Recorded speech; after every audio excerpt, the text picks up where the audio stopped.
It's no surprise that going second in Yu-Gi-Oh! Is a death sentence, but it's not like Konami hasn't taken steps to fix it. Did you know that you used to draw when going first? Yeah, this was back when Yu-Gi boomers roamed the earth and floodgates were not a criminal offense.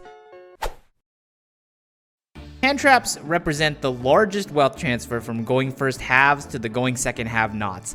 They give the going second player agency and a defense against the relentless tide of card activations. Some hand traps even have the secret ability to induce raw rage into the mind of your opponent. Hand traps are not the final solution, however, as they are just as annoying going first as they are going second, as anyone who's played Master Duel can attest to. If hand traps are the roadblocks to the advantage train, board breakers are los banditos, taking chunks out of the ill-gotten gains built up by an uninterrupted turn. These bad boys are the Uno reverse needed to dig into those boards, often going +2, +3, and even +4. There's nothing quite like watching your opponent set up an unstoppable towers monster while staring at a kaiju in your hand. But again, they have a weakness. These are purely side deck cards, which you don't want to see in your zip code when you're going first. This means they're worthless in a best of one like the official Konami Yu-Gi-Oh! Simulator Master Duel. Even in games 2 and 3, you still have to open them whilst dealing with your opponent's side deck too. Oh, and sometimes they swing the pendulum a little too far in the other direction.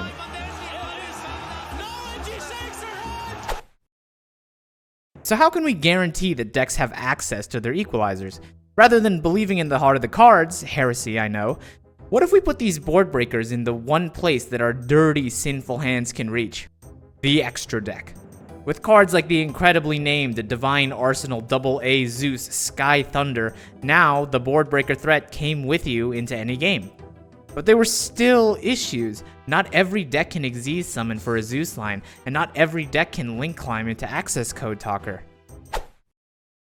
And so, we come to the final measure, Konami's magnum opus and my hope for solving the going second dilemma in Yu-Gi-Oh! How can we ensure that all archetypes have access to powerful going second cards which equalize the game state while avoiding the headache of being dead while going first while sidestepping the side deck entirely? Well friends, I just spelt it out for you. In archetype going second cards that are not dead while going first, or the name is a work in progress, but their existence and impact are not. The poster child for this type of card is Incredible Ecclesia. She is a card that acts as a bridge to your main engine cards when you go first, but when you go second, she is a free special that acts as a bridge to your main engine cards, and is 1/2 of a level 8 synchro. But she isn't some one-off anomaly. Her native Dogmatica has Dogmatica Matrix, which adds 1 card to your hand, but adds a second one free if your opponent controls a monster. These type of cards are strictly consistency tools going first, but vastly improve the power ceiling for the second player, which is the ideal situation for a game which ordinarily the player who gets to go first gets to hog the entire building to themselves, power ceiling and all.